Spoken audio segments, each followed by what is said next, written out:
कृषि विभाग की ओर से, मंडी समिति की ओर से और अन्य संस्थानों की ओर से किसानों के हितों के लिए अनेक प्रकार के कार्यक्रम प्रारंभ किए हैं। अब आपने देखा होगा, इस कार्यक्रम के पहले हम लोगों ने चौधरी साहब की प्रतिमा पर माल्यार्पण करने के बाद प्रदेश के कुछ किसानों को ट्रैक्टर उपलब्ध कराए।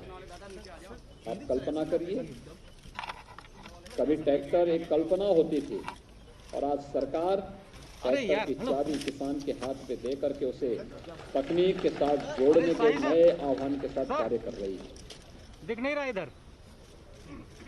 आज तो कृषि क्षेत्र में कितना परिवर्तन हो रहा है। मुझे याद है जब 2017 में प्रदेश के अंदर सरकार बनी, भारत सरकार प्रदेश को 20 कृषि विज्ञान केंद्र देना चाहती थी, इसलिए सरकारों ने लिया ही नहीं। आज मैं कृषि मंत्री जी को और उनकी पूरी टीम को धन्यवाद देता हूं कि उन्होंने 20 के 20 कृषि विज्ञान केंद्र लिए और 20 के 20 कृषि विज्ञान केंद्र आज धरती पर किसानों को तकनीक का ज्ञान उपलब्ध कराने की एक निर्णायक भूमिका के साथ कार्य करते हुए दिखाई दे रहे हैं। कृषि विज्ञान केंद्रों को कृषि विश्वविद्यालयों के साथ जोड़ना और कृषि विश्वविद्यालयों के माध्यम से दुनिया के अंदर के अन्य उन देशों में जहां कहीं भी खेती किसानी के लिए कुछ भी नया हुआ है, कुछ भी नया अनुसंधान हुआ है, नया शोध हुआ है, उसको हम धरती पर देश की धरती पर उतारने का कार्य करेंगे। इस संकल्प के साथ हमारे कृषि विश्वविद्यालय कार्य करते हैं। हमारे पास पहले से 4 कृषि विश्वविद्यालय। अभी हाल ही में प्रधानमंत्री जी ने झांसी में एक केंद्रीय कृषि विश्वविद्यालय का उद्घाटन किया था। इससे पहले प्रदेश के अंदर बीएचयू का कृषि का जो संकाय था वह बेहतरीन तरीके से अपना योगदान दे रहा है। प्रदेश के अंदर आज के दिन पर 89 कृषि विज्ञान केंद्र अपने क्षेत्र में नई परिकल्पना के साथ, नई तकनीक के साथ किसानों की आमदनी को कई गुना बढ़ाने के संकल्प के साथ कार्य करते हुए दिखाई दे रहे हैं। और इसीलिए आपने देखा होगा कि केंद्र की सरकार पहले दिन से ही इस बात को लेकर के काम कर रही थी। वो कभी चौधरी साहब कहा करते थे कि देश की प्रगति का राज कहां से एक और खिलौनों के होकर के गुजरता है। यानी भारत की प्रगति तब होगी जब इस देश का किसान प्रगतिशील होगा। भारत के अंदर समृद्धि तब आएगी जब किसान समृद्धिशाली होगा। भारत के जैसे कृषि प्रधान व्यवस्था ही भारत की अर्थव्यवस्था का आधार है। प्रधानमंत्री जी ने ही तो कहा, आत्मनिर्भरता का आधार हमारा लोकल प्रोडक्ट बनेगा, स्थानीय उत्पाद बनेगा। इसमें कृषि से जुड़ा हुआ भी है, सूक्ष्म लघु मध्यम उद्यम से भी जुड़ा हुआ है, और ये सभी हमारे गांवों में बसता है, कस्बों में बसता है। औद्योगिकीकरण का यह आधार बनता है, व्यापक रोजगार की संभावनाओं को यह आगे बढ़ाता है। और इसीलिए उन्होंने किसान को तकनीक के साथ जोड़ने के लिए ही मृदा परीक्षण के कार्यक्रम को प्रारंभ किया। प्रधानमंत्री फसल बीमा योजना को आगे बढ़ाया। प्रधानमंत्री कृषि सिंचाई योजना को हर खेत तक पानी पहुंचाने के कार्य को युद्ध स्तर पर आगे बढ़ाया। किसानों के जीवन में खुशहाली कैसे लाई जाए, लागत का 1.5 गुना दाम किसान को मिल सके, एमएसपी, ये प्रधानमंत्री मोदी जी की सोच का परिणाम है। और यही नहीं भाइयों बहनों, आवश्यकता पड़ी कि किसान के जीवन में और भी परिवर्तन करने हैं, उसे किसी भी प्रकार के बिचौलिए से, साहूकारों से मुक्ति मिल सके। इसके लिए भी जब उसे सुविधा उपलब्ध करानी थी तो प्रधानमंत्री किसान सम्मान निधि किसानों को देने में प्रधानमंत्री जी ने कोई संकोच नहीं किया।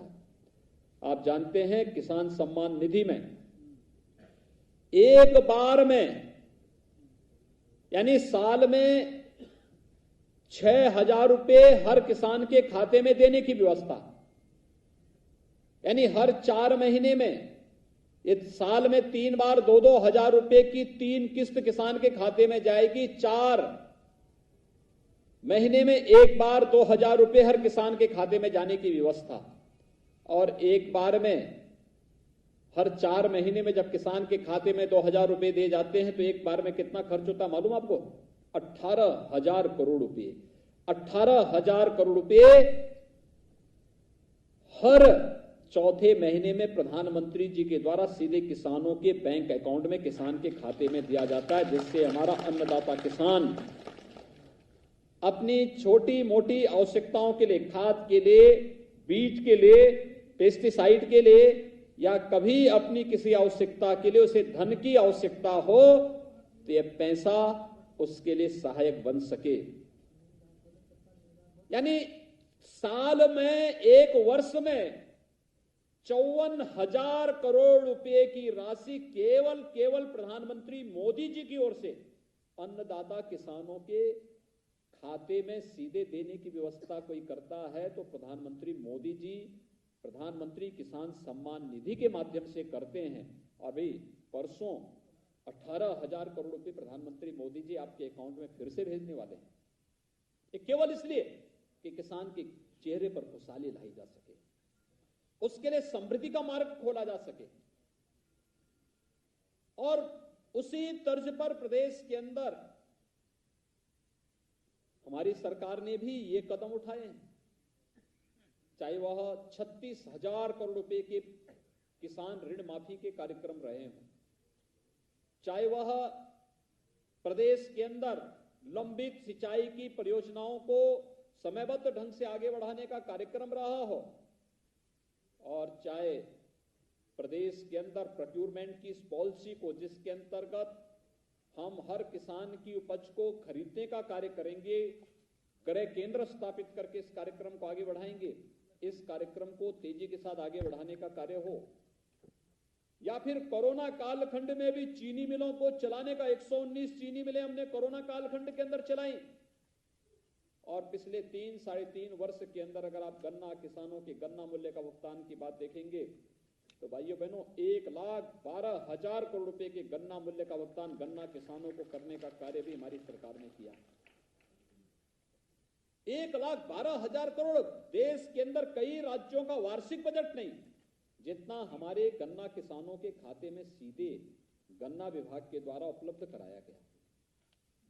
ये प्रयास इसलिए जिससे किसान के चेहरे पर खुशहाली हो सके। पिछली सरकार ने चीनी मिलें बंद करती थी, बेचती थी, हमारी सरकार चीनी मिलें चला रही है, बंद चीनी मिलों को चला रही हैं और उनके एक्सपेंशन का, उनके मॉडर्नाइजेशन की कार्रवाई को तेजी के साथ आगे बढ़ा रही है। आज चौधरी साहब की जयंती है। चौधरी साहब के स्वयं की कर्मभूमि में रमाला की चीनी मिल 30 वर्षों से इंतजार कर रही थी कि इस चीनी मिल का पुनरुद्धार हो, उस चीनी मिल का नवीनीकरण हो, उसका विस्तारीकरण हो। लेकिन किसानों के नाम पर राजनीति करने वाले लोग जब सत्ता में आते हैं तो मौन हो जाते थे, कभी चिंता नहीं करते थे, कभी भी इस बात की चिंता नहीं करते थे। मैं धन्यवाद दूंगा गन्ना मंत्री को, उन्होंने चौधरी साहब की कर्मभूमि की चीनी मिल को विस्तारीकरण के 50,000 कुंटल गन्ने की प्रतिदिन पेराई हो सके, 27 मेगावाट बिजली वहां बन सके, इस कार्यक्रम को मजबूती के साथ आगे बढ़ा दिया। और उस कार्य को पिछले वर्ष संपन्न करके चीनी मिल बहुत अच्छे स्तर पर आगे चल करके चौधरी साहब के प्रति अपनी श्रद्धांजलि अर्पित कर रही है।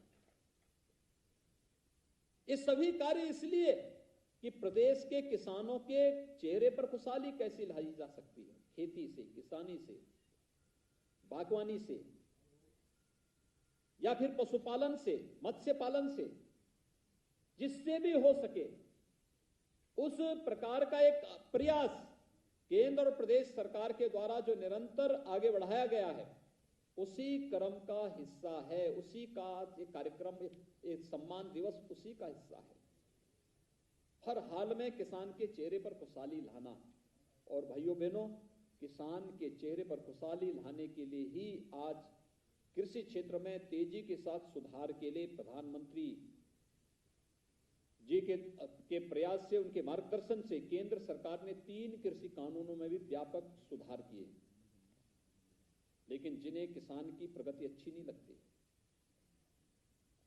देश का विकास अच्छा नहीं लगता, किसान के चेहरे पर खुशहाली अच्छी नहीं लगती, उन लोगों ने गुमराह करके किसानों को भड़काने का काम भी शुरू कर दिया। ये बार बार कहा जा रहा है कि एमएसपी समाप्त नहीं होगी, लेकिन तब भी गुमराह किया जा रहा है एमएसपी के नाम पर। बार बार कहा जा रहा है कि मंडियां समाप्त नहीं होंगी, लेकिन तब भी इसके नाम पर गुमराह करने का प्रयास किया जा रहा है। यानी ये कहा जा रहा है मंडियां चलेंगी, मंडी को तो तकनीक के साथ जोड़ने का कार्य, ई नाम के साथ जोड़ने का कार्य प्रधानमंत्री मोदी जी ने किया, लेकिन तब भी गुमराह किया जा रहा है कि मंडी बंद हो जाएगी। ये कैसी राजनीति कि किसान के हित के लिए किए जा रहे प्रयास, चाहे वह कॉन्ट्रैक्ट खेती का हो, मंडियों का हो, एमएसपी का हो, किसान के हित के प्रतिकूल कुछ भी नहीं होने देंगे। और हम इस बात को पूरी मजबूती के साथ कह सकते हैं कि अगर देश के अंदर किसानों के हित के लिए समर्पित भाव के साथ कोई कार्य कर रही है, और आजादी के बाद किसी एक सरकार ने किसानों के हितों के लिए इतनी योजनाएं दी, वह केंद्र की मोदी सरकार है। और मोदी सरकार के नेतृत्व में किए जा रहे प्रयासों से किसानों के जीवन में हो रहे व्यापक परिवर्तन में बहुत सारे लोग ऐसे हैं जिन्हें ये नहीं अच्छा लगता कि किसान के चेहरे पर खुशहाली हो, और इसलिए उनके द्वारा तमाम प्रकार के दुष्प्रचार करने के प्रयास हो रहे हैं। मैं आज के इस अवसर पर आप सभी किसान भाइयों बहनों से इस बारे में कहना चाहता हूं। एपीएमसी एक्ट के अंतर्गत एक प्रावधान दिया जा रहा है कि किसान अब केवल मंडी में ले जाने के लिए अपने उत्पाद के लिए मजबूर नहीं होगा। अगर उसे लगता है कि लखनऊ की मंडी से ज्यादा दाम उसे बाराबंकी की मंडी में मिल सकते हैं, या बाराबंकी से अच्छा दाम उसे दिल्ली की मंडी में मिल सकते हैं, बिना किसी टैक्स के, बिना किसी सरचार्ज के किसान अपने उत्पाद को बाराबंकी या दिल्ली के अंदर या देश के अंदर किसी भी मंडी में ले जाकर के बेच सकता है और ज्यादा मुनाफा कमा सकता है। फसल तैयार होने के पहले ही अपनी उस फसल को बेचने का अधिकार किसान के पास होगा। लेकिन जिन्हें ये अच्छा नहीं लग रहा है कि मुनाफा किसान के खाते में जाए, वे लोग ही आज इसका विरोध करके गुमराह करने का कार्य कर रहे हैं, इसलिए सावधान होने की आवश्यकता है। मैं आज के इस अवसर पर आप सबको, जब चौधरी साहब की 118वीं जयंती के कार्यक्रम के साथ हम सब यहाँ पर एकत्र हैं, मैं आप सबको इस बात के लिए आश्वस्त करता हूँ कि केंद्र और प्रदेश सरकार किसानों के लिए, अपने अन्नदाता किसानों के हितों के लिए पूरी प्रतिबद्धता के साथ कार्य करने के लिए पूरी तरह प्रतिबद्ध है। मुझे विश्वास है कि आप सभी किसान भाई बहनों के द्वारा जो प्रयास प्रारंभ हुआ है कृषि क्षेत्र में, यह अन्य किसानों के लिए भी एक नई प्रेरणा का स्रोत बनेगा। मैं एक बार फिर से आज प्रदेशवासियों की ओर से पूर्व प्रधानमंत्री और महान किसान नेता चौधरी चरण सिंह जी के 118वीं जयंती के अवसर पर भारत माता के उस महान सपूत को अपनी ओर से विनम्र श्रद्धांजलि अर्पित करते हुए विश्वास व्यक्त करता हूं कि हमारा किसान भाई प्रदेश की खुशहाली के लिए पूरी मजबूती के साथ कृषि क्षेत्र में व्यापक सुधार के इस अभियान के साथ जुड़ करके कार्य करेगा। आप सबके प्रति मेरी शुभकामनाएं। धन्यवाद। जय हिंद। बहुत बहुत धन्यवाद। अभी हमारे बीच में परम आदरणीय यशस्वी माननीय मुख्यमंत्री महोदय जी अपने गोदन से हम सभी को अंकित कर रहे थे, और दिल की गहराइयों से हमारे यहाँ उपस्थित समस्त किसान भाई और बहन